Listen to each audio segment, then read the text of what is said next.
Algumas atitudes mágicas que garantem um bom atendimento.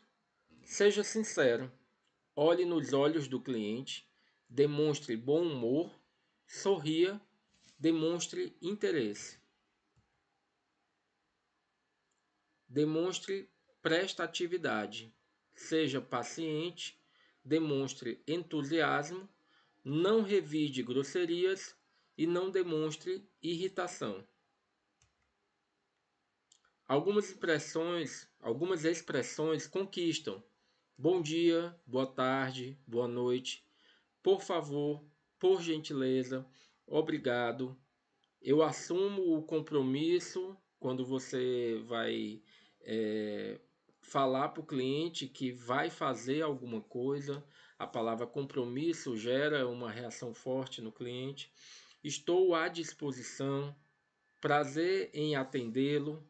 Entendo o seu ponto de vista quando você vai dizer para o cliente alguma coisa que ele não espera, por exemplo, que ele acha que a empresa vai fazer, mas que não pode fazer. Você fala, ó, eu entendo o seu ponto de vista, eu sei que o senhor espera que a empresa vá fazer tal coisa, mas na verdade isso não faz parte da política da empresa, isso não é uma obrigação da empresa, isso não pode ser feito da maneira como o senhor gostaria que fosse feito. Infelizmente, nós não vamos poder atender a sua solicitação. Até porque aquela história de que o cliente tem sempre razão não é uma verdade. Porque se o cliente quiser chegar na loja e querer levar tudo sem pagar nada, ele não vai ter razão. Estou à disposição, prazer em atendê-lo, entendo o seu ponto de vista, eu compreendo. Porém, algumas expressões afastam o cliente. Um minutinho, não é da minha área.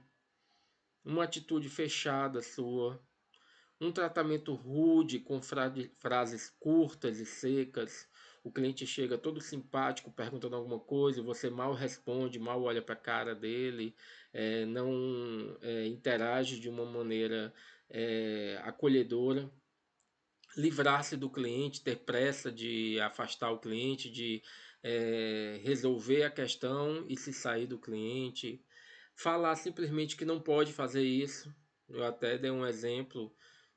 Mesmo quando você vai dizer um não, você tem que dizer um não de uma forma que o cliente perceba que a gente só não faz porque realmente não dá, porque não pode, mas que não é só porque não, é desse jeito e pronto, não vai ser feito. E sim que, infelizmente, nós não podemos atender a sua solicitação porque não é uma política da empresa ou porque nós não temos condições de estar fazendo dessa forma para o senhor. Quando mostra desinteresse, quando não tem atenção para o cliente. Então, são várias situações, tanto que aproximam quanto que afastam o cliente em relação ao relacionamento no atendimento ao cliente. Um tratamento informal, sem permissão do cliente. Muitos clientes podem ficar bem incomodados quando o atendente é muito informal, quando fala muito próximo, é amigo demais, como se forçando alguma coisa, como o cliente até pensa, poxa, eu não dei liberdade para isso e a pessoa está passando do ponto, passando do limite. E evitar conversas paralelas que prejudiquem o atendimento. Uma coisa terrível é você estar atendendo o cliente e estar falando de uma situação pessoal que aconteceu contigo, ou mesmo estar reclamando da empresa, reclamando de outro colaborador, às vezes até achando que está fazendo grande coisa, mostrando para o cliente que você é um ótimo colaborador, que você é comprometido, que você é profissional, e quanto o outro é muito incompetente, não é profissional. E na verdade, quem não está sendo profissional é você, de apontar as falhas do seu colega na frente do cliente. Quando a gente vê algo errado, a gente não mostra para o cliente, a gente resolve internamente. Seja falando para o superior, seja dando uma dica direto para a pessoa. Tem muita gente até que fala assim: eu prefiro que venha falar direto para mim do que falar para o meu superior. Só que muitas vezes algumas pessoas não recebem bem essas observações. Então, se um colaborador chega para o outro e fala: cara, tu tá fazendo isso errado e poderia melhorar nisso aqui. De repente a pessoa pode falar algo desagradável, tudo. Se você tem intimidade, se você tem proximidade, é sempre melhor que você fale diretamente para o colaborador. Mas quando você não conhece, não sabe qual vai ser a reação da pessoa, pelo menos você pode testar uma vez e se a pessoa tiver uma reação negativa, você não vai deixar de falar por conta daquilo. É importante que seja falado, seja para o líder, o seu líder, ou o líder da outra pessoa, ou então o gerente, ou então alguém, por exemplo, do recursos humanos, ou um consultor, alguém que possa intermediar e corrigir aquilo, porque deixar que o outro faça algo errado não prejudica apenas ele, prejudica a empresa como um todo. Pode botar a perder vários clientes, pode fazer com que a gente tenha muito prejuízo com aquela atitude errada daquele colaborador. Não é que você vai ser o certinho, o puxa-saco, que vai estar entregando todo mundo que está fazendo coisas erradas. Mas todos nós somos responsáveis pela excelência no funcionamento da empresa.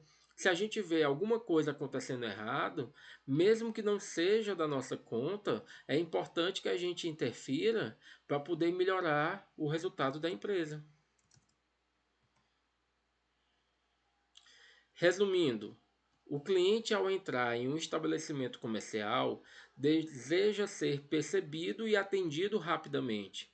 Para estar sempre pronto para esse momento, você precisa cuidar da sua apresentação pessoal, saber comunicar-se adequadamente, ter postura e comportamentos adequados, saber ouvir o cliente, conhecer e interessar-se pelo seu trabalho e manter seu equilíbrio emocional.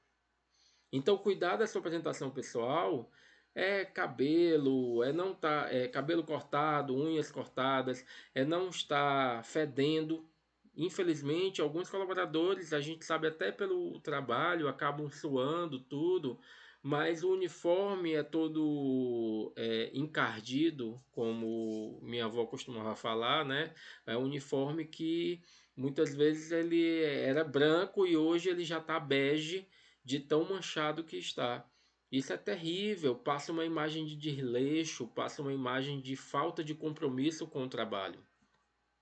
Saber se comunicar, saber comunicar-se adequadamente. Às vezes o colaborador nem fala com o cliente e não pode. Todo colaborador tem que falar com o cliente, no mínimo, dar um bom dia, uma boa tarde, boa noite, saber falar, explicar sobre a empresa, tirar alguma dúvida do cliente. E ter postura e comportamentos adequados, não ficar com brincadeira, não ficar com comportamentos que não sejam adequados no ambiente de trabalho. Saber ouvir o cliente, saber fazer perguntas que façam com que você entenda melhor a necessidade do cliente e conhecer, se interessar pelo seu trabalho, conhecer as técnicas, conhecer sobre os produtos, conhecer sobre a empresa, né? E manter o seu equilíbrio emocional, que é saber se controlar mesmo em situações difíceis e delicadas.